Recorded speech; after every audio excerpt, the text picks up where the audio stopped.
اشہد ان لا آسان درس قرآن مفتی طارق مسعود کے ساتھ۔ الحمد للہ نحمدہ ونصلی علی رسولہ الکریم۔ آج انشاءاللہ میں 28واں 29واں اور 30واں ٹھیک ہے، تینوں پارے ان کی جو منتخب آیات ہیں وہ آپ کے سامنے انشاءاللہ بیان کروں گا۔ اللہ تعالیٰ صحیح طرح سے کہنے کی، سننے کی، سمجھنے کی اور عمل کی توفیق عطا فرمائے۔ 28ویں پارے کی جو ابتدا ہے، قد سمع اللہ قول التی تجادلک فی زوجہا، سورہ مجادلہ سے شروع ہو رہی ہے۔ حضرت خولہ رضی اللہ تعالی عنہ کے شوہر نے انہیں یہ کہہ دیا تھا، انتی علیہ کا ظہری امی، تم مجھ پر ایسے ہو جیسے میری ماں کی پشت۔ تو ماں کے کسی بھی مقدس عضو سے تشبیہ دینا یہ عربی میں زہار کہلاتا تھا بیوی کو، کیونکہ ماں ایک مقدس رشتہ ہے، تو اس کے کسی بھی عضو سے تشبیہ دینا، اس میں یہ نیت ہوتی تھی۔ عرب یہ سمجھتے تھے کہ یہ الفاظ جب کہہ دیے جائیں تو بیوی ماں کی طرح ہمیشہ کے لیے حرام ہو جاتی ہے، اس کو زہار کہتے ہیں، زہار۔ تو حضرت خولہ رضی اللہ تعالی عنہ کے شوہر نے یہ الفاظ ان سے کہہ دیے۔ تو جب یہ الفاظ ان سے کہے تو وہ یہ سمجھنے لگیں کہ طلاق واقع ہو گئی ہے اور میں اپنے شوہر پر ہمیشہ کے لیے حرام ہو گئیں۔ تو وہ نبی صلی اللہ علیہ وسلم کی خدمت میں آئیں، عرض کیا، یا رسول اللہ ایسے ہے، میرے چھوٹے بچے ہیں، میں اپنے شوہر کو نہیں چھوڑنا چاہتی، آپ اللہ سے دعا کریں کوئی میرے لیے گنجائش نکل آئے۔ تو آپ صلی اللہ علیہ وسلم نے فرمایا کہ میں تمہارے لیے کوئی گنجائش نہیں پاتا۔ پھر وہ دوبارہ آئیں، بار بار جب نبی کے پاس آئی ہیں اور بار بار آسمان کی طرف دیکھتی، اللہ سے فریاد کرتی کہ اللہ کوئی صورت نازل کر دے میرے لیے۔ تو نبی صلی اللہ علیہ وسلم بیٹھے ہوئے تھے، اچانک یہ صورت نازل ہوئی، قد سمع اللہ قول التی، تحقیق سن لی اللہ نے بات اس عورت کی، تجادلک فی زوجہا، جو آپ سے اپنے شوہر کے بارے میں جھگڑا کر رہی تھی۔ جھگڑے سے مراد ہے بار بار آنا، اس کو بھی قرآن نے جھگڑے سے تعبیر کیا، گویا کہ لڑ رہی تھی، حالانکہ وہ لڑ نہیں رہی تھیں۔ جیسے کوئی بھکاری کسی سے بار بار بھیک مانگے تو ہم کہتے ہیں بھائی تو لڑنے پہ آ گیا ہے، تو یہ قرآن کی اصطلاحات ہیں۔ تو ابراہیم علیہ السلام کے لیے بھی لفظ استعمال ہوا، یجادلونا فی قوم لوط، فرشتے جب لوط علیہ السلام کی قوم کو تباہ کرنے کے لیے آئے تو پہلے ابراہیم علیہ السلام کے پاس آئے، انہوں نے پوچھا کیسے آنا ہوا، کدھر جا رہے ہو؟ انہوں نے کہا کہ ہم اس لیے آئے ہیں کہ لوط علیہ السلام کی قوم کو تباہ کر دیں۔ تو وہاں بھی قرآن کے الفاظ ہیں، ابراہیم ہم سے قوم لوط کے بارے میں جھگڑنے لگے۔ حالانکہ ابراہیم علیہ السلام اللہ سے کیوں جھگڑیں گے بھائی؟ اللہ سے کوئی جھگڑا کر سکتا ہے؟ اصل میں ابراہیم علیہ السلام لجاجت کرنے لگے، بار بار کوشش کرنے لگے کہ کسی طرح لوط علیہ السلام کی قوم سے عذاب ٹل جائے۔ تو اس لیے اللہ کو دلائل دینے لگے کہ ان فیہا لوطا، اس میں تو لوط علیہ السلام بھی ہیں، اللہ وہ بھی تباہ ہو جائیں گے۔ مقصد ابراہیم علیہ السلام کا یہ تھا کہ قوم لوط سے عذاب ٹل جائے۔ تو جب کوئی گڑ گڑا کے مانگتا ہے تو اس کو بھی قرآن بعض دفعہ جھگڑے سے تعبیر کرتا ہے۔ یہ بلاغت کے نکات ہوتے ہیں۔ جو فتنہ پرست لوگ ہیں نا، وہ قرآن و سنت سے ایسے الفاظ نکال کے گستاخی کے فتوے لگاتے ہیں کہ دیکھو قرآن میں فلاں کے بارے میں یہ آیا، فلاں کے بارے میں یہ آیا۔ تو احادیث میں بھی اس طرح کے الفاظ ہیں، تو پھر صحابہ پہ بھی فتوے لگاتے ہیں، انبیاء پہ بھی لگاتے ہیں۔ تو یہ قرآن کی ایک طریقہ ہے یہ بیان کرنے کا۔ تو جیسے قرآن نے کہا وَعَصَىٰ آدَمُ رَبَّهُ فَغَوَىٰ، آدم نے رب کی نافرمانی کی اور راستے سے ہٹ گیا۔ حالانکہ وہ جو نافرمانی وہ عام نافرمانیوں کی طرح نہیں تھی، وہ ایک اجتہادی غلطی تھی۔ تو وہ جو صحابیاں تھیں بار بار جب نبی کے پاس آئیں تو اللہ نے آسمان سے آیتیں نازل کیں. قد سمع اللہ, تحقیق سن لی اللہ نے بات اس عورت کی جو اپنے شوہر کے بارے میں اے نبی آپ سے جھگڑا کر رہی تھی. حالانکہ جھگڑا نہیں کر رہی تھی بلکہ بار بار آنا اور لجاجت کرنا کہ کوئی گنجائش نکال لیں. وتشتکی الی اللہ, اور شکایت کر رہی تھی اللہ سے, اللہ سے کہہ رہی تھی اللہ کوئی گنجائش پیدا کر دے. واللہ یسمع تحاورکما, اللہ تمہاری سرگوشیوں کو سنتا ہے. اللہ دیکھ رہا تھا کیا ہو رہا ہے, بے شک اللہ سننے والا اور دیکھنے والا ہے. پھر اللہ نے آگے آیتیں نازل کیں. الذین یظاہرون منکم من نسائہم, جو لوگ اپنی بیویوں سے زہار کرتے ہیں تو وہ عورتیں ان کی حقیقت میں ماں نہیں بن جاتی, لیکن یہ ناجائز جملہ ہے, گناہ ہے, اس سے طلاق واقع نہیں ہوگی. مگر اس جملے کی روک تھام کے لیے اللہ نے قانون نازل کر دیا کہ جو اپنی زوجہ کو ایسا الفاظ کہے گا تو وہ اپنی بیوی کے قریب نہیں جا سکتے جب تک کہ ایک غلام آزاد نہ کر دیں. اور جس کے پاس غلام نہ ہو تو وہ کیا کرے گا, 2 مہینے کے لگاتار روزے. اور جس کے جسم میں روزہ رکھنے کی بھی طاقت نہ ہو تو اللہ فرماتے ہیں فَإِطْعَامُ 60 مسکینہ, 60 مسکینوں کو 2 ٹائم کا کھانا کھلا دے, تو بیوی کیا ہو جائے گی, حلال ہو جائے گی. تو وہ خوش ہو گئیں, ان کے میاں نے کفارہ ادا کیا اور اپنے شوہر کے ساتھ رہنا شروع کیا. اس واقعے سے ہمیں چند باتیں پتہ چلتی ہیں. پہلی بات یہ کہ بیوی کے حلال و حرام ہونے میں مخلوق کے فتوے کا کوئی دخل, بولو بھائی, نہیں ہے. وہ صحابیہ بار بار نبی کے پاس آ رہی ہیں کہ میں اپنے شوہر پہ کوئی گنجائش نکالیں. آپ کیا فرما رہے ہیں, میرے پاس گنجائش نہیں ہے, میرے پاس گنجائش نہیں ہے. کیوں؟ آپ یہ جانتے تھے کہ بیوی اس الفاظ کے بعد حلال ہے یا حرام, یہ میرا کام نہیں ہے, یہ کس کا کام ہے, بولو نا, اللہ کا. اب جو ہمارے اہل حدیث حضرات کہتے ہیں کہ 3 طلاقیں ایک مجلس کی نبی کے دور میں 3 سمجھی جاتی تھیں, حضرت عمر نے کیا کر, 1 سمجھی جاتی تھیں, حضرت عمر نے ان کو کیا کر دیا, 3. تو اس کا مطلب جو بیوی نبی کے دور میں حلال سمجھی جاتی تھی نبی کے حکم سے, وہ حضرت عمر نے کیا کر دی, بولو نا بھائی, حرام کر دی. تو جب یہ اختیار نبی کے پاس نہیں ہے تو حضرت عمر کے پاس یہ اختیار ہو سکتا ہے. قاری خلیل الرحمان صاحب کا میں دیکھ رہا تھا کلپ, بول ٹی وی میں بڑے دھڑلے کے ساتھ کہہ رہے تھے کہ نبی صلی اللہ علیہ وسلم کے دور میں ایک مجلس کی 3 طلاقیں ایک سمجھی جاتی تھیں. ایک تو افسوس اس پر ہوتا ہے کہ حدیث کا ترجمہ غلط. میرا دل چاہ رہا تھا کاش میں بیٹھا ہوا ہوتا اسی وقت روک لیتا کہ قاری صاحب اللہ کا نام لو, خدا سے ڈرو. طلاق کے مسائل کا مطلب یہ ہے کہ حلال کو حرام کر دینا, حلال کو حرام اور حرام کو حلال اس جرت سے کیا جا رہا ہے. لاکھوں لوگوں کے سامنے حدیث کا ترجمہ 100% غلط کیا جا رہا ہے, اور لوگ بیٹھے ہوئے ہیں, لوگوں کو تھوڑی قرآن و حدیث کا پتہ ہے. اور اپنی تحقیق کو کیا کہا جا رہا ہے, قرآن و حدیث. تم ابو حنیفہ کے اندھے مقلد ہو, ہم کس کو فالو کرتے ہیں, قرآن و حدیث کو. یہ قرآن و حدیث ہے آپ کے پاس کہ آپ حدیث کا ترجمہ غلط کر رہے ہو. یہ کون سی حدیث میں لکھا ہے کہ نبی کے دور میں ایک مجلس کی 3 طلاق ایک سمجھی جاتی تھی؟ یہ کہاں لکھا ہوا ہے؟ یہ ایک مجلس کا لفظ آپ نے کہاں سے ایڈ کر دیا؟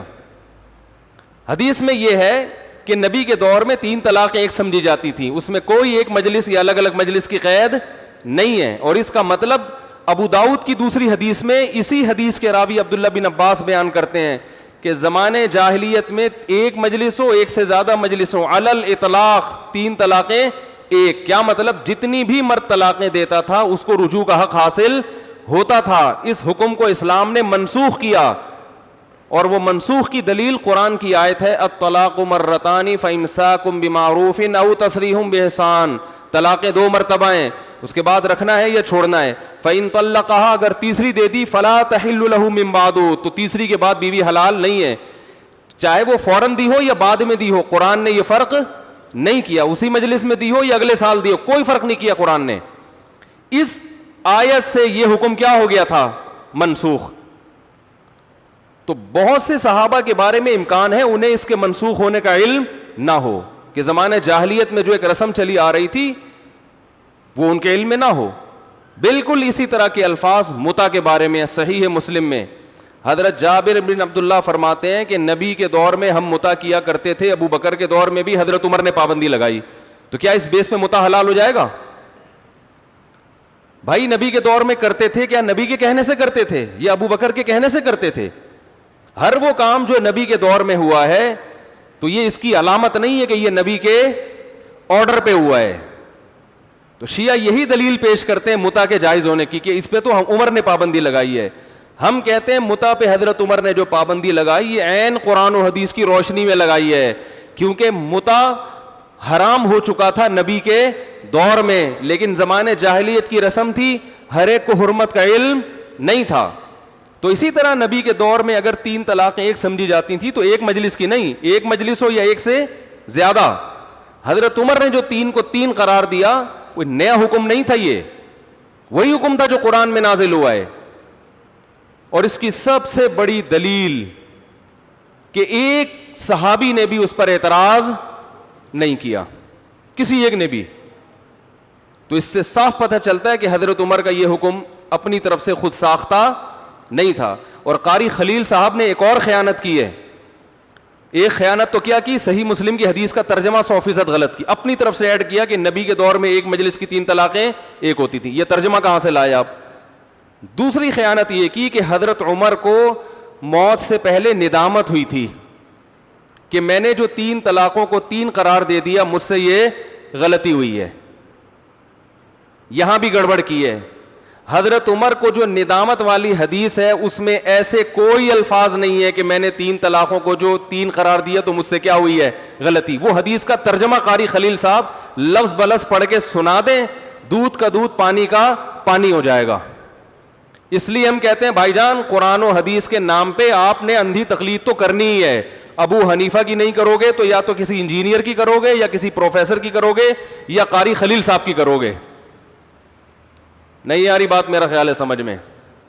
تو اس حدیث میں یہ نہیں حضرت عمر نے یہ کہا تھا 3 طلاقوں کو 1 قرار دینے میں میں نے مجھ سے 3 کو 3 قرار دینے میں مجھ سے کیا ہوئی ہے غلطی. وہ کیا کہا تھا وہ قاری خلیل سے ہی آپ کہیں کہ وہ حدیث پورے لفظ بلفظ پڑھ کے سنائیں. دوسری وہ حدیث انتہائی ضعیف ہے حضرت عمر والی, سند بھی پڑھ کے سنائیں ذرا اس کی. تیسری بات, اگر بالفرض حضرت عمر کو ندامت ہوئی ہوتی تو حضرت عمر وصیت لکھ کے جاتے نا کہ بھائی مجھ سے غلطی ہو گئی, جس بیوی کو قرآن نے حلال کیا تھا میں نے غلطی سے کیا کر دیا حرام, تو آپ لوگ اس قانون کو چینج کر لیں. ایسا کچھ بھی نہیں کیا. اور حضرت عمر سے تو اس سے چھوٹی چھوٹی غلطیاں ہوئی ہیں, صحابہ نے احتجاج کیا ہے. حضرت عمر نے حکم دیا کہ میں 400 درہم سے زیادہ مہر پہ پابندی لگاؤں گا. ایک عورت کھڑی ہو گئی کہ ہم یہ پابندی قبول نہیں کرتے کیونکہ قرآن و سنت میں ایسی کوئی پابندی نہیں ہے. اور بھی مثالیں ملتی ہیں. یہ کیسی بات ہے کہ ایک صحابی بیوی کو 3 طلاقیں دے رہے ہیں, قرآن و سنت کے مطابق تو وہ 1 ہو رہی ہے, بیوی نکاح سے نکلی نہیں ہے, اور اس عورت کے لیے کسی اور سے نکاح کیا ہے حرام ہے. حضرت عمر نے پابندی لگا دی, جس پہ حلال تھی اس پہ حرام کر دیا, جس پہ حرام تھی اس پہ حلال. تو صحابہ حضرت عمر سے اتنا اتفاق ہے اپنی بیویاں بھی تبدیل کرنے کے لیے راضی ہو گئے.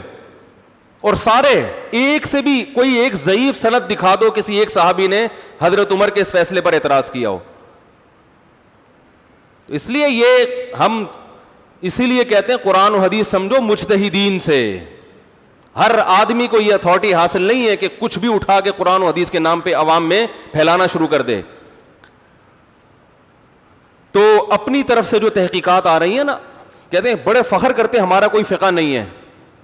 تو ابو حنیفہ کو کبھی کوئی فقہ نہیں تھا, امام شافعی کا بھی کوئی فقہ نہیں تھا. آزاد تحقیقات کی ہیں انہوں نے. اب جب انہوں نے آزاد تحقیقات کر لی تو آپ انہی میں سے کسی ایک کو فالو کرو. ہر آدمی اخپل طریقے سے تحقیق کرے گا آزاد فقہ تو اس امت میں 1 ارب 22 کروڑ فقہ وجود میں آ جائیں گے. امت متحد نہیں ہوگی, ہر آدمی آزاد, میرا کوئی مسلک نہیں ہے. تو پھر مسلک یہ نہیں کہ سارے مسلک سمٹ جائیں گے, سینکڑوں لاکھوں مسلک پیدا ہو جائیں گے جو کہ ہو رہے ہیں. تو اس لیے فرقہ پرستی ختم کرنے کے نام پہ فرقہ پرستی طبیعت کے ساتھ پھیلائی جا رہی ہے. تو یہ جو زہار کی آیتیں ہیں وہ صحابیہ بار بار نبی کے پاس آ کے کہہ رہی ہے کوئی گنجائش پیدا کریں. آپ صلی اللہ علیہ وسلم فرما رہے ہیں کوئی گنجائش نہیں ہے, کیونکہ حلال و حرام کرنا میرا کام نہیں, اللہ کا کام ہے. اللہ نے آسمان سے آیتیں نازل کر دی, اور بتا دیا کہ کفارہ ادا کر لو, بیوی کیا ہو جائے گی؟ حلال ہو جائے گی, کیونکہ یہ طلاق نہیں ہے بلکہ یہ کیا ہے؟ زہار ہے. تو حضرت جب نبی کو اتھارٹی نہیں ہے, حضرت عمر کے پاس یہ اتھارٹی کہاں سے آ گئی کہ وہ سیاستاً کیا کر دیں؟ حرام بیوی کو حلال اور حلال کو حرام کر دیں. یہ کہتے ہیں سیاستاً کیا ہے. تو سیاستاً بیوی حلال حرام نہیں ہو سکتی. سیاست میں یہ تو ہو سکتا ہے کہ حضرت عمر کے پاس جب کوئی 3 طلاقیں دے کے آتا تو کوڑے لگاتے تھے, نبی کوڑے نہیں لگاتے تھے. تو یہ سیاست تو ہو سکتی ہے کہ ایک نئی سزا جاری کر دی جائے طلاق کی روک تھام کے لیے, طلاق کے حکام ہی کو چینج کر کے اس میں تبدیل. آج کوئی خلیفہ اٹھے اور کہے کہ میں 3 کو 1 بھی نہیں مانتا سیاستاً, تو اتھارٹی ہوگی اس کو؟ تو وہی حضرت عمر رضی اللہ تعالیٰ عنہ کا فیصلہ.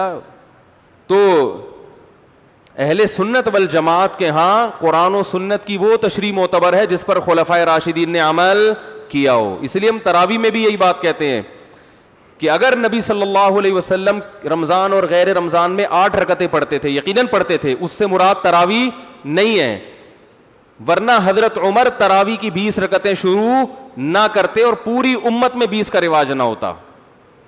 آپ کہتے ہیں حضرت عمر نے 8 پڑھی ہے, موطا امام مالک کی, اس کے میں درجنوں دفعہ جواب دے چکا ہوں, وہ حدیث صحیح نہیں ہے. علامہ ابن حجر نے کہا اس حدیث سے استدلال درست نہیں ہے. خود موطا کے جو مؤلف ہیں وہ نہیں اس پر عمل کرتے 8 رکعت پر, کیونکہ حدیث مسترب ہے. اور پھر اگر حضرت عمر نے 8 شروع ہوتی, پوری روئے زمین پر اس وقت کہیں تو 8 ہو رہی ہوتی, کوئی صحابی تو عمل کر رہے ہوتے اس پر. تو دین قرآن و حدیث کی وہ تشریح جو صحابہ نے سمجھی. آپ ہر حدیث کی تشریح میں کسی صحابی کا عمل پیش کرو کہ انہوں نے یہ کیسے سمجھا.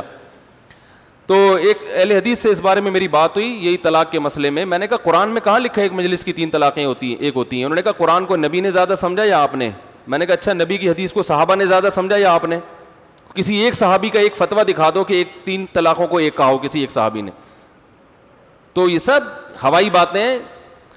تو قرآن و حدیث کی اسی تشریح کو ماننا ہے جو کس کی ہے, جو صحابہ تابعین ائمہ اربعہ کی تشریحات ہیں. اور ہر آدمی جو اخپل طریقے سے اٹھ کے حدیثوں کے نمبر یاد کر کے, آپ کو تو یہ بھی نہیں پتا ہوتا کہ یہ ترجمہ بھی صحیح کر رہا ہے کہ نہیں کر رہا. اور ٹی وی میں ہر طرح کے لوگ بیٹھے ہوتے ہیں, وہ کھلے عام لوگوں کو حدیث بتا رہے ہیں کہ ایک مجلس کی 3 ایک ہوتی ہیں. حدیث میں آتا کوئی اٹھ کے بولنے والا نہیں ہے کہ کون سی حدیث ہے جہاں لکھا ہوا ایک مجلس کی 3 ایک ہوتی ہیں. تو کہاں سے کہاں بات چلی گئی.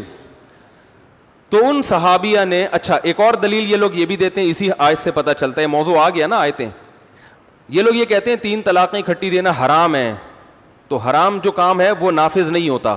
جیسے کہ زہار کو قرآن کہہ رہا ہے کہ زہار کرنا ایک بری چیز ہے, تو اسی وجہ سے زہار سے طلاق نہیں ہوئی. یہاں بھی خلط ملط کیا جاتا ہے. زہار سے طلاق واقع نہیں ہوئی, لیکن اس کا ایک شرعی حکم مرتب ہوا کہ بیوی حرام ہو گئی. جب تک کفارہ ادا نہیں کرو گے بیوی کیا رہے گی؟ حرام. پتہ چلا ایک چیز ناجائز ہوتی ہے, ناجائز ہونے کے باوجود اس کا شرعی حکم اس پر مرتب ہوتا ہے, وہ کالعدم نہیں ہوتی. تو 3 طلاقیں اکٹھی دینا بھی ناجائز ہے, لیکن اس کا جو شرعی حکم ہے وہ اس پر مرتب ہوگا. تو اب میں آگے چلتا ہوں, یہ درمیان میں غریبیاں چلتی رہتی ہیں بیانات میں. تو بہرحال وہ صحابیاں آئیں, انہوں نے عرض کیا یا رسول اللہ گنجائش. تو اللہ تعالیٰ نے ہمیشہ کے لیے قانون نازل کر دیا. ایک علمی نقطہ تو یہ پتہ چلا کہ حلال و حرام کا پیغمبر کو اختیار نہیں ہے, تو حضرت عمر کو اختیار کہاں سے؟ دوسرا علمی نقطہ اس آیت سے یہ پتہ چلا کہ زہار ناجائز ہے, اس کے باوجود شرعی حکم اس پر مرتب ہو رہا ہے. تو 3 طلاقیں بھی ناجائز ہیں مگر اس کا شرعی حکم اس پر مرتب ہوگا. یہ دوسرا علمی نقطہ. تیسرا علمی نقطہ وہ یہ پتہ چلتا ہے کہ بعض دفعہ میاں چپکے سے بیوی کو طلاقیں دے دیتے ہیں, میاں بیوی کمپرومائز کر کے ہضم کر جاتے ہیں. یہ صحابیہ کو جب ان کے میاں نے طلاق دی وہ چین سے نہیں بیٹھی کہ نہیں بھائی میں محمد صلی اللہ علیہ وسلم سے فتویٰ لیے بغیر اپنے شوہر کے پاس نہیں جاؤں گی. یہ تقوی کی علامت ہے. ان کا جب بڑھاپا تھا انہیں صحابیہ کا, تو حضرت عمر رضی اللہ تعالیٰ عنہ کا دور حکومت تھا, یہ بوڑھی ہو گئی تھیں. تو اللہ نے اس تقوی کی برکت سے کیسا نوازا دیکھیں. حضرت عمر رضی اللہ تعالیٰ عنہ کہیں چلے جا رہے تھے, ان صحابیہ نے آپ کو روک کے پوچھا اے عمر آپ یوں ہو, آپ ایسے ہو, آپ یہ نہیں کر رہے, آپ وہ نہیں کر رہے, جیسے حکمرانوں کو کہا جاتا ہے نا اپنی شکایتیں. تو حضرت عمر کے خادم تھے, انہوں نے کہا چلیں بوڑھی عورتیں, سن لیا. لیکن جب وہ بولے ہی جا رہی تو انہوں نے فوراً ان کو ٹوکا کہ آپ نے کچھ زیادہ کہہ دیا, یہ امیر المومنین ہے. حضرت عمر نے ان کو خاموش کرایا اور فرمایا خاموش رہو, یہ وہ عورت ہے جس کی بات اللہ نے آسمانوں سے سنی ہے اور آیتیں نازل کی ہیں, قد سمع اللہ قول التی تجادلک فی زوجہا, تحقیق سن لی اللہ نے اس کی بات جو اے نبی آپ سے اپنے شوہر کے بارے میں جھگڑا کر رہی تھی. تو کہا اللہ نے جس کی 7ویں آسمان پہ بیٹھ کے بات سنی ہو, عمر اس کی بات کیوں نہ سنے. اور فرمایا کہ اگر یہ عشاء سے لے کے فجر تک بھی مجھے کہتی رہے گی, حالانکہ وہ تو بولتی جا رہی تھی جیسے بوڑھی عورتیں ہوتی ہیں, تو عمر فجر تک ان کی بات سنتا رہے گا. تو یہ تقوی کی برکت تھی کہ یہ مقام ملا. تو اس سے ہماری خواتین کو سبق ملتا ہے, بھائی اگر میاں نے طلاق دے دی ہے تو پتلی گلی سے نکل لو, کمپرومائز کر کے مت بیٹھو جب تک کوئی فتویٰ نہ مل جائے, علماء سے اس کے بارے میں رہنمائی نہ مل جائے کہ طلاق ہوئی ہے کہ نہیں ہوئی ہے. آرام سے مت بیٹھو, یہ حلال و حرام کا معاملہ ہے. اگر زوجہ کو طلاق ہو گئی ہے تو پھر آگے زنا ہوگا. تو بہت سے کیسز ایسے ہیں میاں بیوی آپس میں مکمکہ کر لیتے ہیں, بس میرے منہ سے غلطی سے نکل گئی تھی, غصے میں نکل گئی تھی, اب چپ کر کے کیا کرو, آرام سے بیٹھ جاؤ. تو ایسا نہیں ہے, آپ کو پوچھنا پڑے گا. چوتھا علمی نقطہ اس سے یہ پتہ چلتا ہے کہ کسی مفتی کے پاس جب طلاق کا کیس آتا ہے تو اس پر لازم ہے کہ وہ قرآن و حدیث کی روشنی میں صحیح جواب دے. طلاق دینے والے کے جذبات اور اس کی مجبوری سے متاثر بولتے کیوں نہیں بھائی نہ ہو. جیسے بعض دفعہ ایسا ہوتا ہے مفتیان کرام کے, ایک مولانا صاحب تھے, انہوں نے مجھے خود بتایا کہ میرے پاس ایک کیس آیا, بیوی بہت رو رہی تھی, مجھے 3 طلاقیں ہو گئی ہیں, میرے بچے ہیں, ہائے ہائے میں مر رہی ہوں, میں یوں. تو کہہ رہے میں نے اس کو بولا اہل حدیث سے فتویٰ لے لو. کہہ رہے مجھے اس پہ ترس اتنا آیا. میں نے کہا حلال و حرام کرنے کی اتھارٹی آپ کے پاس ہے. جب اللہ نے گنجائش نہیں رکھی, اور میں نے کہا اہل حدیث کے جو دلائل ہیں ان کا تو میں نے ان کو جواب دیا, وہ قرآن و حدیث کی روشنی میں اہل حدیث کا فتویٰ 3 طلاق کے بارے میں بالکل غلط ہے. میں نے کہا کوئی ایک صحابی کا ایسا فتویٰ نہیں ہے, اور وہ جو حدیث ہے اس کا یہ مفہوم ہی نہیں ہے. تو کہہ رہے یار بڑا ترس آ رہا تھا. میں نے کہا ترس آئے رو رو کے پاگل ہو جاؤ, مفتی بات وہی کرے گا جو کس کی ہے, اللہ کی. آپ صلی اللہ علیہ وسلم سے زیادہ رحم دل کوئی ہو سکتا ہے؟ وہ خاتون آئیں بار بار گڑ گڑا رہی ہیں, میرے چھوٹے بچے ہیں, میرے میاں بوڑھے ہیں, میاں سے بے پناہ محبت کرتی تھی, نہیں چھوڑنا چاہتی تھی. بھائی غصے میں میاں سے زبان سے یہ لفظ نکل گیا, آپ نے کیا فرمایا, آپ ان کے جذبات سے متاثر نہیں ہو رہے, کیونکہ حلال و حرام کرنا کس کا کام ہے, اللہ کا. پھر اللہ نے سنی ہے, وَتَشْتَكِي إِلَى اللَّهِ, اللہ کی طرف ہاتھ اٹھا کے کہتی تھی, اللہ نے سن لی. تو آج بھی اگر کسی مفتی پر جبریل علیہ السلام وہی لے کے آ جائیں اور کہہ دیں کہ اس کو گنجائش دے دو, تو پھر مفتی کے لیے اجازت ہے. اور ایسا ممکن اب ہے نہیں. جبریل آئیں گے تو تھپڑ لگا کے جائیں گے, ٹھیک ہے نا. اب چینج تھوڑی ہو سکتی ہے, جتنی گنجائشیں اللہ نے دینی تھی دے دی. تو آپ صلی اللہ علیہ وسلم جو اتنے رحم دل ہیں وہ نہیں ترس کھا رہے. وہ ترس اس لیے نہیں کہ بھائی یہ تو اللہ کا فیصلہ ہے نا, میں کیسے کروں. تو اسی طرح یاد رکھو ایسا ہوتا, ہمارے سامنے تو بہت کیسز آتے ہیں. ابھی چند دن پہلے کیس آیا, شوہر میاں بیوی میں بڑی محبت تھی, دھڑا دھڑ طلاقیں نکال دی غصے میں اس نے. اب جب پوچھا, یہیں بیٹھے ہوئے تھے, میں نے کہا ہو گئی, دونوں رونے لگے پھوٹ پھوٹ کے, اتنی محبت, دونوں رو رہے ہیں بیٹھ کے. یہ ایسا ہی ہے بندوق سے گولی نکال کے ٹھا کر کے مارو پھر رو کہ میں نے بیچارے کو کیا کر دیا. ایسا بھی ہوتا ہے نا, ہمارے بعض سیاستدان ہیں جو قتل کرتا ہے نا جنازے پہ سب سے زیادہ وہی رو رہا ہوتا ہے, جنازے پہ سب سے زیادہ. بھائی ایسا ہوتا ہے کہ نہیں ہوتا؟ بعض دفعہ جس دہشت گرد نے مارا ہوتا ہے کندھا وہی دے رہا ہوتا ہے. تو یہ جو 3 طلاقیں دے کے میاں رو رہا ہوتا ہے نا, اس کو 2 تھپڑ لگایا کرو کھینچ کے نالائق کو. یہ سیاستن بھی روتے ہیں تاکہ ہمارے اوپر بلی نہ آئے. روئیں گے دھوئیں گے, سسرال کا دباؤ بھی کم ہوگا, لوگ بھی کہیں گے بیچارے کے منہ سے غلطی سے نکل گیا, اب اس کو ندامت ہے, ہائے ہائے, کہیں گے چلو اب فتویٰ مل گیا, حرام ہو گئی یار, کیا کریں اب بس غصہ میں. تو بھائی کیوں نکالا غصے سے؟ غصے میں تھپڑ مار دیتے, اس کی تلافی ہو سکتی ہے, آپ کے بھی لگ جاتا ہے ایک آدھ. ہر چیز کی تلافی غصے میں ہو سکتی ہے. بندوق کی تلافی ہے؟ بولو نا. تو طلاق کی بھی تلافی نہیں ہے. ثلاث جدہن جد وہزلہن جد, صحیح حدیث ہے. 3 چیزیں ایسی ہیں جن کی حقیقت بھی حقیقت اور مذاق بھی حقیقت. اور شریعت کی یہ حکمت ہے, کیونکہ اگر اس طرح غصے میں اور مذاق میں طلاقوں کو شریعت کنسیڈر نہیں کرتی تو طلاق کے لفظ کو کھیل بنا لیا جاتا. طلاق نے دیتے عورت سمجھتی اب میرا نکاح ختم ہو گیا, کہیں اور نکاح کرنا چاہتی. وہ کہتے میں تو رو رہا تھا, میں تو غصے میں, میں تو آپ کو پتا ہے میں تو پاگل ہو جاتا ہوں غصے میں, میں تو باولا ہو جاتا ہوں, میرا تو دماغ خراب ہو جاتا ہے. بیوی کہے گی ہاں خراب تو ہوتا ہے آپ کا دماغ, یہ تو میں نے کئی دفعہ دیکھا ہے. کس کا دماغ خراب نہیں ہوتا غصے میں بھائی؟ کون نارمل ہے آج؟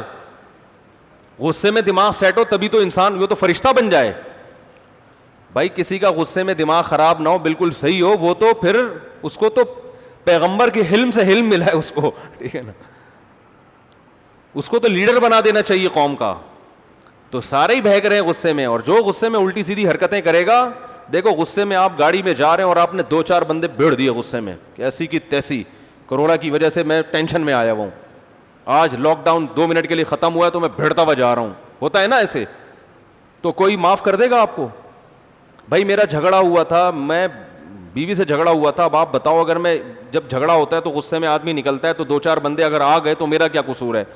تو غصہ پوری دنیا میں کسی قانون میں بھی غصہ ایک کوئی عذر کسی قانون میں سمجھا نہیں جاتا.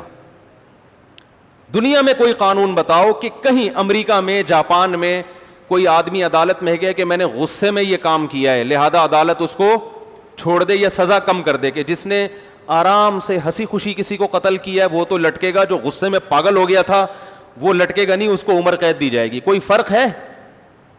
دنیا کے کسی قانون میں آپ کے غصے سے نکلے ہوئے الفاظ کلعدم نہیں ہے. غصے میں کلمہ کفر زبان سے بولو گے کیا ہو جاؤ گے؟ کافر. شیطان نے غصے میں ہی تو بولا تھا میں سجدہ نہیں کروں گا. او بھائی جان کیا ہو گیا, بات سمجھ میں کیوں نہیں آ رہی؟ دیکھو شیطان کے ساتھ کیا تھا, دماغ بھن نوٹ ہو گیا تھا نا اس کا. شیطان نے, جب اللہ نے شیطان کو کہا سجدہ کرو, شیطان نے کہا نہیں کروں گا. یہاں تک تو نارمل حالت تھی شیطان کی, بھائی یہ مجھے مٹی سے بنایا, یہ کس سے؟ آگ سے. دلائل دے رہا ہے اگرچہ غلط ہیں, لیکن کوئی تو دلیل دی نا اس نے, اگرچہ غلط دلیل دی. اللہ نے کہا نکل جا, دربار سے نکل جا. اب شیطان کو آ گیا کیا, اب آگے جتنی باتیں کر رہے ہیں نا وہ بالکل ہی بہکی ہوئی, بجائے اس کے کہ وہ یہ کہتا کہ اللہ تو مجھے نکال رہا ہے, میں معذرت کرنے کے لیے تیار, میں معافی, یہ تو بہت ہی زیادہ ہو گیا, اب تو نے, میں نے تو ایک لاجک پیش کی تھی کہ یہ آگ سے, میں آگ سے یہ مٹی سے کیسے سجدہ کروں. تو اللہ نے کہا نکل جا. اس کو آ گیا غصہ, اس نے کہا اس آدم کی وجہ سے میری بے عزتی ہوئی ہے, تو مجھے مہلت دے قیامت تک, فبعزتی کا, تیری عزت اور جلال کی قسم. غصے میں آدمی قسمیں اٹھاتا ہے نا, کہتے ہیں نا مجھے تیرے سر کی قسم اب تو میں یہ کر کے چھوڑوں گا, تیری عزت اور, کیونکہ شیطان کو پتا تھا اس وقت اس سے بڑی قسم کوئی ہو نہیں سکتی, سب سے بڑی قسم اٹھائی, تیری عزت اور جلال کی قسم, لأغوینہم اجمعین ثم لآتینہم من بین ایدیہم ومن خلفہم وعن ایمانہم وعن شمائلہم. دائیں سے بھی, بائیں سے بھی, آگے سے بھی, پیچھے سے بھی, ہر طرف سے آ کے ان کو گمراہ کروں گا, تیری عزت اور جلال کی قسم. تو غضبناک ہی تو تھا وہ شیطان, ورنہ نارمل کنڈیشن میں ایسی باتیں نہیں کی جاتی. نارمل کنڈیشن میں یا تو سوری کرتا, سوری نہیں کرتا تو چلا جاتا وہاں کونے میں جا کے بیٹھ جاتا, انڈا موڑ پہ آگے چائے پینا شروع کر دیتا کہ چلو یار تھوڑا دماغ سیٹ کرو, دیکھتے ہیں بعد میں. ایسا ہی ہوتا ہے نا کہ اب اللہ نے نکال دیا, اب کیا کریں, دربار سے نکال دیا تو ذرا سائڈ پہ جا کے بیٹھیں گے, اور کچھ 2-4 اور شیاطین کو بلا لیتا, یار اب نئی پالیسی بتاؤ کیا ہونی چاہیے, پلان اے تو ہو گیا, پلان بی کا بتاؤ کیا کرنا ہے, ٹھیک ہے نا, صبر صبر صبر. تو ان کو بولے آدھے گھنٹے بعد, تو کوئی نئی پالیسی بناؤ, کوئی ایسا پروگرام نہیں, مشورہ کر لیتا اور 2-4 شتونگڑے جمع کر کے, ٹھیک ہے نا.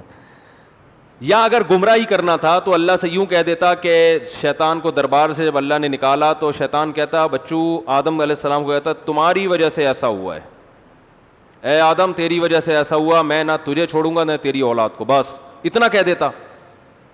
نہیں, اللہ سے کہہ رہے فبعزتی کا, تیری عزت اور جلال کی قسم, اور گمراہ کروں گا یہ لفظ نہیں,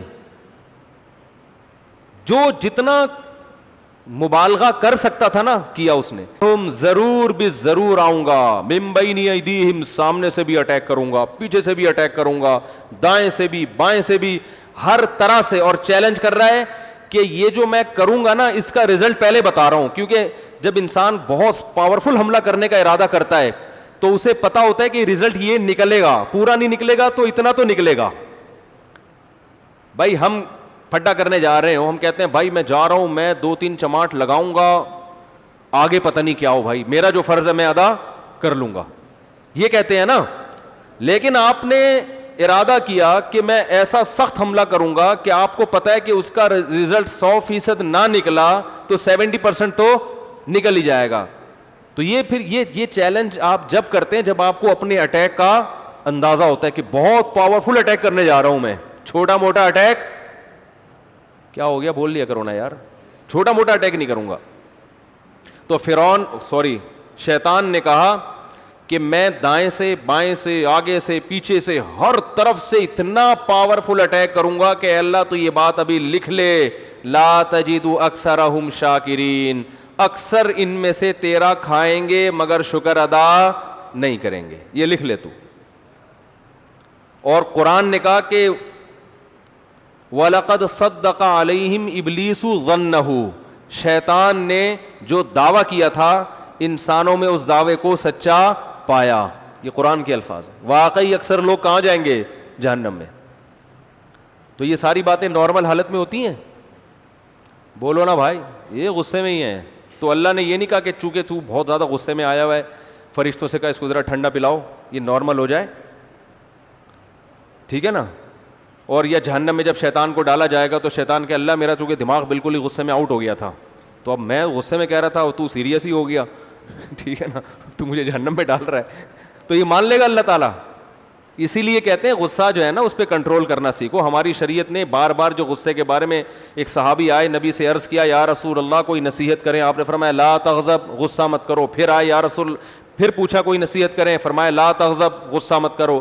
بار بار پھر پوچھا فردد مرارا, نبی اسی بات کو بار بار دہراتے رہے. غصہ ہر برائی کی جڑ ہے. تو یہ نہیں کہ اب غصے میں طلاقوں کو کالعدم قرار دے دیا جائے. کس کے پاس تھرمامیٹر ہے لگا ہوا ہے کہ جو چیک کرے گا؟ اہل حدیث حضرات یہاں بھی بڑی گڑبڑ کرتے ہیں, وہ غصے کی طلاق کو بھی نہیں مانتے اور حدیث پیش کرتے ہیں لا طلاق ولا عتاق فی اغلاق, حالانکہ اس کا تعلق غصے کی طلاق سے نہیں ہے. اغلاق کا ترجمہ یہ بنتا ہی نہیں ہے. تو وہ کیا ہے وہ پھر ٹاپک چینج ہو جائے گا, اس لیے میں اس پہ ابھی نہیں آ رہا. تو اس سے ہمیں یہ بھی پتہ چلتا ہے بھائی مفتی کا کام کیا ہے, اللہ کا حکم لوگوں کے سامنے بیان کر دے. لوگوں کے جذبات سے متاثر ہونے کی مفتی کو اجازت نہیں. تو طلاق کے مسائل میں ایسا بہت ہوتا ہے, میاں بیوی رو رہے ہوتے ہیں ہائے یہ ہو گیا, تو مفتی صاحب کہتے ہیں تھوڑا سا نا سائڈ پہ چھاؤں میں آ کے الگ فتویٰ دے دیا ان کو. تو نہیں ہے, 3 ہو گئی ختم بھائی, رونا دھونا ہے جو بھی ہے رو لو, ان کے ساتھ بیٹھ کے پابندی نہیں ہے, لیکن حرام کو حلال کرنے کی اجازت نہیں ہے. تو یہ تیسرے علمی نقطے کی بات ہمیں پتہ چلتی ہے اس سبق سے. آگے چلتے ہیں. اچھا بھائی کہاں سے کہاں بات ہے, ایک ہی آیت میں پورا ٹائم ہو جاتا ہے. اسی 28ویں پارے میں اللہ تعالیٰ نے سورہ حشر کی آخری آیات نازل کی جن کی حدیث میں بڑی فضیلت وارد ہوئی ہے.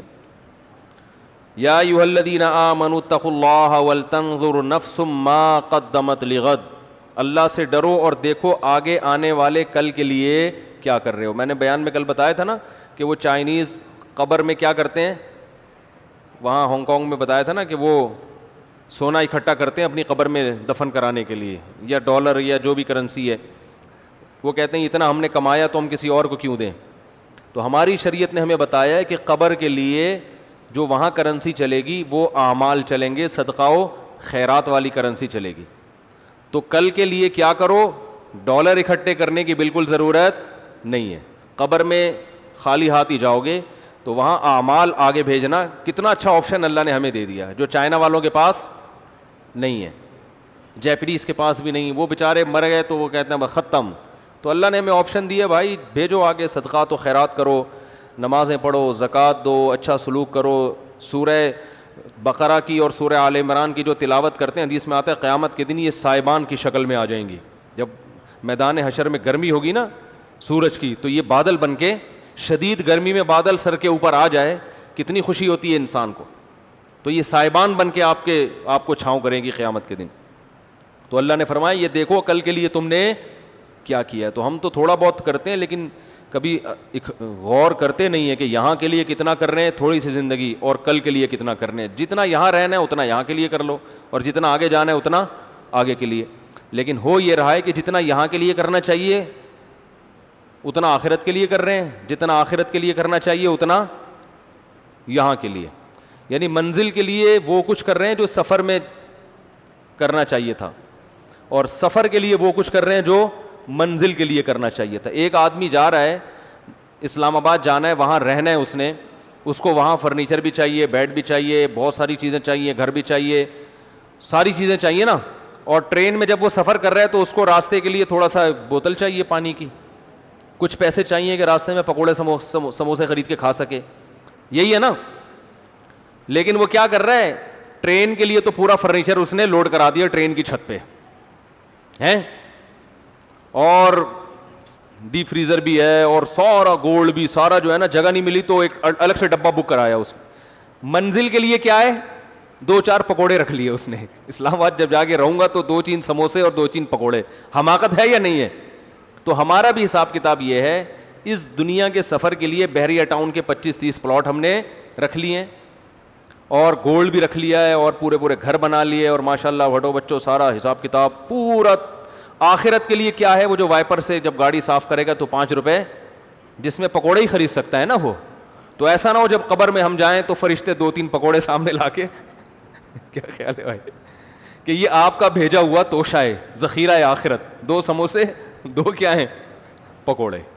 تو بھائی 5 روپے میں یہی آ سکتے تھے. وہ الگ بات ہے, جنت کے سموسے ہوں گے تو وہ بہت لذیذ ہوں گے, لیکن ہوں گے وہ 2-4 سموسے اور پکوڑے ہی ہوں گے. تو بھائی آخرت کے لیے بھی کچھ ذرا اکٹھا کرو. اس بچے کو بڑی ہنسی آ رہی ہے پکوڑوں کا سن کے.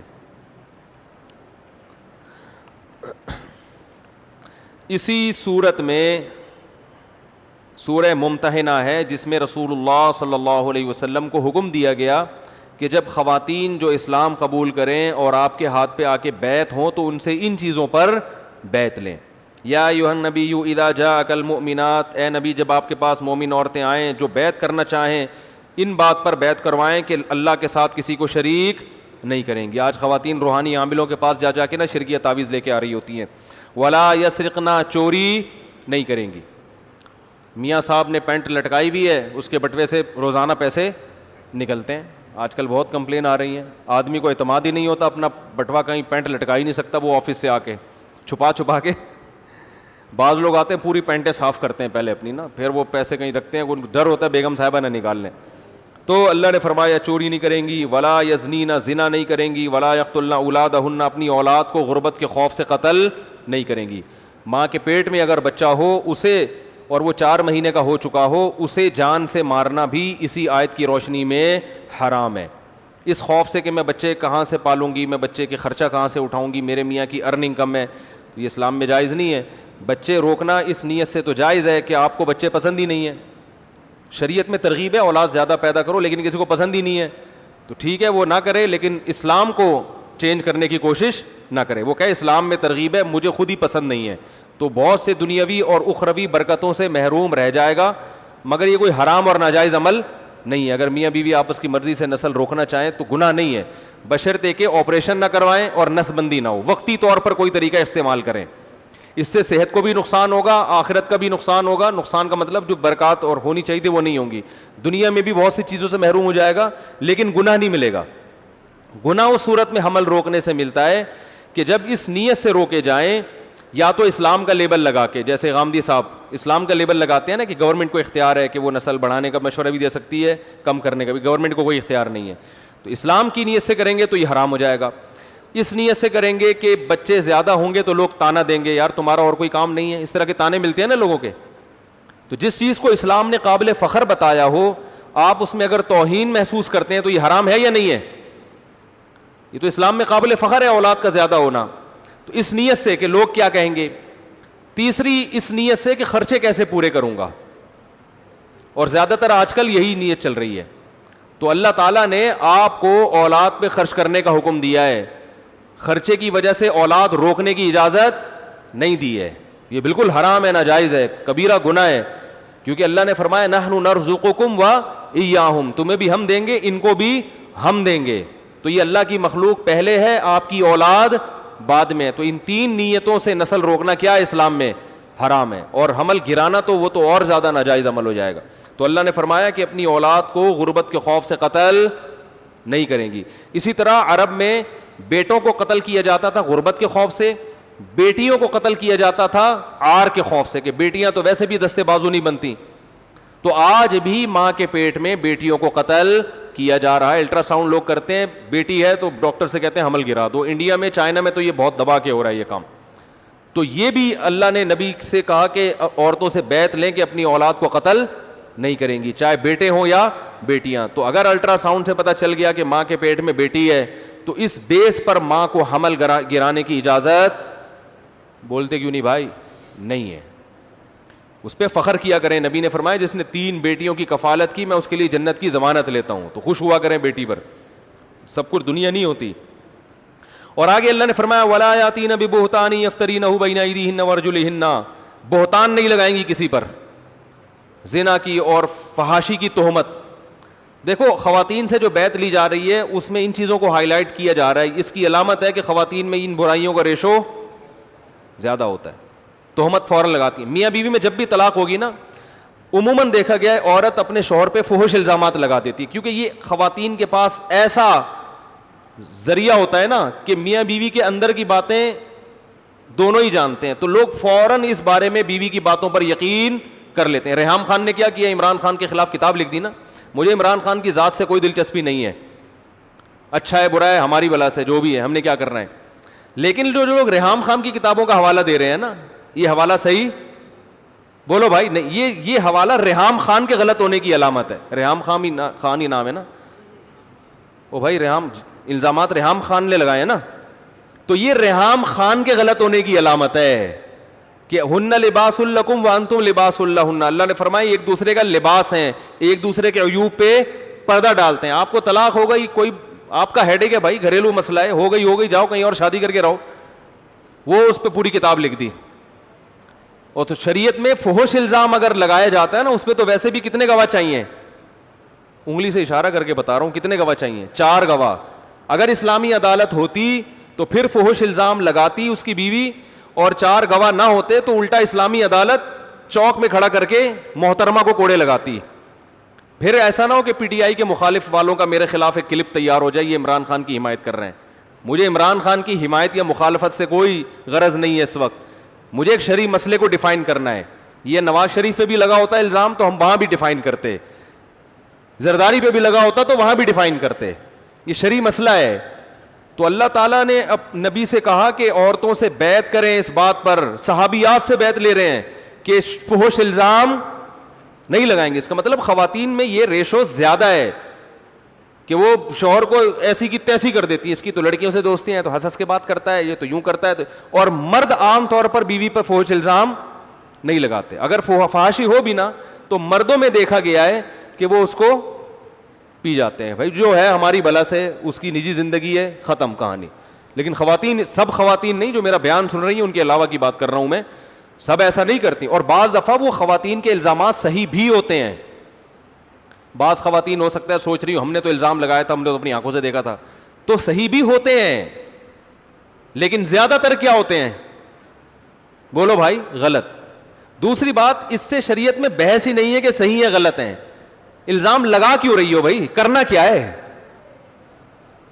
اجازت نہیں ہے شریعت میں. جب کسی کی بھی راز کی باتیں ہیں, اسلام میں حکم ہے ان پہ پردہ ڈالا جائے. سمجھ رہے ہیں کہ نہیں سمجھ رہے؟ صرف زنا کو ہائی لائٹ کیا جا سکتا ہے بشرطے کہ آپ کے پاس 4 گناہ ہوں اور 4 گواہ ہوں, اور وہ گواہ بھی عدالت میں جا کے گواہی دیں. اخبار میں ان گواہوں کا نام ہائی لائٹ کرنے کی اجازت نہیں ہے. وہ بھی عدالت کے کٹہرے میں گواہی دیں گے, ادروائز وہ گواہ بھی آپ نہیں لا سکتے. کیونکہ یہ ہر ایک کی نجی زندگی ہے, کون چھپ کے کیا کرتا ہے, کون کیا کرتا رہا ہے, کیا کرتا ہے کیا نہیں کرتا, اس کو شریعت نے نمایاں کرنے کی اجازت, بولتے کیوں نہیں بھائی, نہیں دی ہے. تو اس میں یہ بھی پتہ چلتا ہے کہ جو عورتیں بہت جلدی الزام لگا دیتی ہیں نا ہمارا میاں ایسا, تو فوراً متاثر نہ ہوا کریں اس سے. ان کو بولا کریں محترمہ آپ صحیح کہہ رہی ہیں غلط کہہ رہی ہیں ہمیں نہیں پتہ, لیکن یہ جو برائیوں کو ہائی لائٹ کرنا یہ بہرحال برا کام ہے جس کی اسلام نے اجازت نہیں دی ہے. اس سے آپ کا برا ہونا بہرحال ثابت ہو رہا ہے. سمجھتے ہو گے نہیں سمجھتے بھائی؟ تو چلیے یہ آیت مکمل کر لوں. ولا یعصینک فی معروف فبایعہن, فرمایا کہ اور کسی گناہ میں آپ کی کسی نیکی کے کام میں آپ کی مخالفت نہیں کریں گی. اگر عورتیں یہ معاہدہ کر لیتی ہیں تو اے نبی آپ ان سے بیعت ہو جائیے. اس سے یہ بھی پتہ چلتا ہے کہ صوفیہ کرام کے ہاں جو بیعت کا سلسلہ ہے, گناہوں سے جو بیعت, گناہوں چھڑوانے پر جو بیعت کی جاتی ہے نا, تو وہ سلسلہ بھی سنت سے ثابت ہے. یہ جو نبی صلی اللہ علیہ وسلم خواتین کو بیعت کر رہے ہیں یہ بیعت خلافت کی بیعت نہیں ہے. بعض حضرات یہ کہتے ہیں کہ جو صوفیہ کرام نے بیعت کا سلسلہ شروع کیا یہ سب بدعت ہے, قرآن و حدیث میں اس کا کوئی ثبوت نہیں ملتا. قرآن و حدیث میں اس کا ثبوت ملتا ہے کہ آپ صلی اللہ علیہ وسلم نے خلافت پر بیعت نہیں اعمال پر بیعت کی ہے. میں اپنے شیخ مفتی رشید احمد صاحب سے بیعت ہوا تو حضرت نے ہم سے یہی بیعت کی کہ گناہوں سے بچیں گے, نماز کی پابندی ہوگی, عقیدہ توحید پر رہیں گے. یہ ساری چیزوں کی بیعت جو مشائخ کرتے ہیں یہ قرآن نبی صلی اللہ علیہ وسلم سے ثابت ہے. ایک اشکال ہو سکتا ہے کہ جب نبی صلی اللہ علیہ وسلم نے اعمال پر بیعت کی ہے تو صحابہ سے تو ثابت نہیں ہے کہ وہ لوگوں کو اعمال پر کیا کرتے تھے, اعمال پر بیعت کرتے. بعض حضرات یہ اعتراض کرتے ہیں بھئی یہ تو نبی کی خصوصیت ہے, نبی کے بعد حضرت ابوبکر نے خلافت پہ بیعت کی ہے, لوگوں سے اصلاحی تعلق پر بیعت نہیں کی. تو یہ جو صوفیہ کرام نے بعد میں یہ بیعت کا سلسلہ نکالا ہے یہ صحابہ سے ثابت نہیں ہے, اور جس حدیث پر صحابہ نے عمل نہ کیا ہو تو ہم کیوں اس پر عمل کریں؟ کوئی ہم صحابہ سے بھی آگے نکلنے کی کوشش کر رہے ہیں. یہ سوال سمجھ میں آیا کہ نہیں آیا؟ اس کا جواب یہ ہے کہ صحابہ اور تابعین کے دور میں جو اصلاحی بیعت نہیں تھی اس کی بڑی وجہ یہ تھی کہ خلافت والی بیعت اور اصلاحی تعلق والی بیعت ایک دوسرے سے خلط ملط ہو سکتی تھی, اور اس دور میں بغاوتوں کے بڑے خطرے تھے. جیسے سعودی عرب میں آج صوفیوں کو بھی بیعت کی اجازت نہیں ہے صوفیہ کرام کو, کیونکہ حکومت کو ڈر ہوتا ہے کہ میرے خلاف کوئی خلافت میں بیعت تو نہیں ہو رہی, تو سعودی گورنمنٹ نے پابندی لگائی ہوئی ہے کیونکہ وہاں بغاوت کا خطرہ ہوتا ہے. سمجھ میں آ رہی ہے بات؟ تو صحابہ تابعین کے دور میں یہ خطرہ تھا کیونکہ بغاوتیں ہو رہی تھیں نا, تو خطرہ تھا کہ بھائی کوئی بھی اگر اس طرح سے بیعت کرنا شروع کر دے گا تو ایسا نہ ہو کہ وہ خلافت کی بیعت ہو اور نام کس کا لیا جا رہا ہو, اصلاحی تعلق کا. تو انہوں نے سد للباب یہ چیز کو بالکل کیا کر دیا, ختم. جب یہ خطرہ ختم ہو گیا, خلافتیں قائم ہو گئیں, مضبوط ہو گئیں, اور اب اتنی مضبوط خلافتیں قائم ہو گئیں کہ صوفیہ کرام کو, علماء کرام کو یہ ڈر بالکل ختم ہو گیا کہ اب ہم اگر لوگوں سے اصلاحی تعلق کی بیعت کرواتے ہیں تو کوئی بغاوت نہیں ہوگی. تو پھر یہ سلسلہ دوبارہ شروع ہو گیا. سمجھ میں آئیے بات؟ تو آج جو صوفیہ کرام بیعت کرتے ہیں نا کہ ہاتھ میں ہاتھ دے کے, یا ریونڈ میں دیکھا ہوگا وہ کپڑے کے ذریعے بیعت کروا لیتے ہیں, تو اس پہ بعض لوگ بڑا مذاق اڑاتے ہیں کہ یہ دیکھو نئی بدعت ہے. تو کوئی بدعت نہیں ہے یہ, بشرطے کہ یہ اصلاحی تعلق ہی کی بیعت ہو. روحانی ٹوپی ڈرامے کی بیعت, جن چڑیل بھوت کی اور خامخواہ کی گدی نشینی کی جو ہو رہی ہوتی ہے آج کل, وہ نہ ہو. گناہوں یعنی آپ کسی بزرگ کے ہاتھ پہ بیعت کرتے ہیں کہ میں آپ سے ایگریمنٹ کرتا ہوں, معاہدہ کرتا ہوں کہ میں گناہوں سے فلاں جو بھی وہ آپ کی زبان سے کہلوائیں ان گناہوں سے بچوں گا, عقیدہ توحید پر رہوں گا, علماء سے محبت کروں گا, اور مجھے آپ پر اعتماد ہے, لہذا آپ جو گناہ مجھ سے نہیں چھوٹے گا تو آپ سے اس بارے میں رہنمائی لوں گا, آپ کو معالج بنا رہا ہوں. تو یہ بیعت نبی صلی اللہ علیہ وسلم سے بھی ثابت ہے, اور بعد میں پھر مشائخ نے اس بیعت کو شروع کیا. تو اس کے کوئی حرج نہیں ہے اس میں. البتہ یہ کوئی فرض واجب نہیں ہے کہ جو نہ کرے تو وہ جہنم میں جائے گا, ایسا کچھ نہیں ہے. اللہ تعالیٰ سمجھنے کی, عمل کرنے کی توفیق عطا فرمائے. وما علینا الا البلاغ.